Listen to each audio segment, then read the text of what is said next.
എല്ലാവർക്കും നമസ്കാരം. നമ്മുടെ ഭജൻ ക്ലാസ്സിലെ മറ്റൊരു എപ്പിസോഡിലേക്ക് എല്ലാവർക്കും സ്വാഗതം.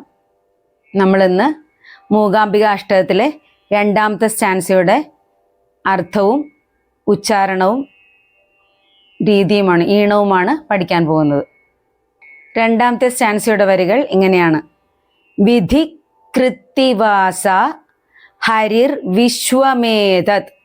വിധി കൃത്തിവാസ ഹരിർ വിശ്വമേതത് സൃജത്യത്തിപാദീതി യത്തത് പ്രസിദ്ധം. സൃജത്യത്തിപാദീതി യത്തത് പ്രസിദ്ധം.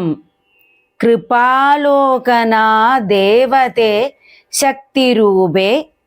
കൃപാലോകനാ ദേവതേ ശക്തിരൂപേ നമസ്തേ മഹാലക്ഷ്മി കോലാപുരേശി. നമസ്തേ മഹാലക്ഷ്മി കോലാപുരേശി. പ്രപഞ്ചം ബ്രഹ്മാവിനാൽ സൃഷ്ടിക്കപ്പെടുകയും മഹാവിഷ്ണുവിനാൽ നിലനിർത്തിപ്പോരുകയും പരമശിവനാൽ സംഹരിക്കപ്പെടുകയും ചെയ്യുന്നു എന്നുള്ളത് പ്രസിദ്ധമാണ്. എന്നാൽ തൻ്റെ കാരുണ്യപൂർണമായ നോട്ടത്താൽ ലോകത്തെ മുഴുവനും രക്ഷിക്കുന്ന ശക്തിയായി വിളങ്ങുന്ന കോലാപുരേശിയായ മഹാലക്ഷ്മിയായ അമ്മയെയാണ് എല്ലാവരും നമസ്കരിക്കുന്നത്. നമുക്കിനി ഇതൊന്ന് ഈണത്തിൽ ചൊല്ലിപ്പഠിക്കാം. എല്ലാവർക്കും ചൊല്ലാൻ പറ്റുന്ന രീതിയിൽ, സംഗീതം അറിയാത്തവർക്കും ചൊല്ലാൻ പറ്റുന്ന രീതിയിൽ ചെറിയ ഈണത്തോടെയാണ് ഇത് ചിട്ടപ്പെടുത്തിയിട്ടുള്ളത്. വിധി കൃത്തിവാസ ഹരിർ വിശ്വമേതത്. വിധി കൃത്തിവാസ ഹരിർ വിശ്വമേതത് സൃജത്യത്തിപാദീതി യത്തത് പ്രസിദ്ധം. സൃജത്യത്തിപാദീതി യത്തത് പ്രസിദ്ധം. കൃപാലോകനാ ദേവതേ ശക്തിരൂപേ. കൃപാലോകനാ ദേവതേ ശക്തിരൂപേ നമസ്തേ മഹാലക്ഷ്മി കോലാപുരേശി.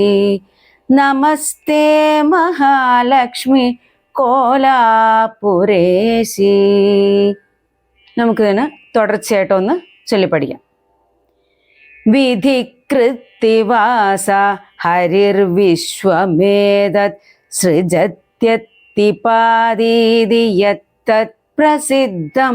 കൃപാലോകന ദേവതേ ശക്തിരൂപേ നമസ്തേ മഹാലക്ഷ്മി കോലാപുരേശി.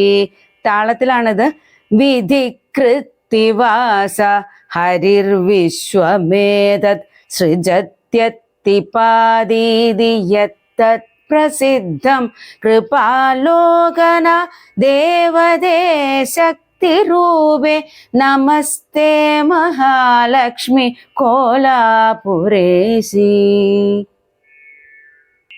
അടുത്ത ക്ലാസ് ആകുമ്പോഴേക്കും ഈ രണ്ടാമത്തെ സ്റ്റാൻസയും എല്ലാവരും ചൊല്ലി പഠിച്ചിട്ടുണ്ടാവുമല്ലോ അല്ലേ? അടുത്ത ക്ലാസ്സിൽ നമുക്ക് മൂന്നാമത്തെ സ്റ്റാൻസയുമായി വീണ്ടും വരാം.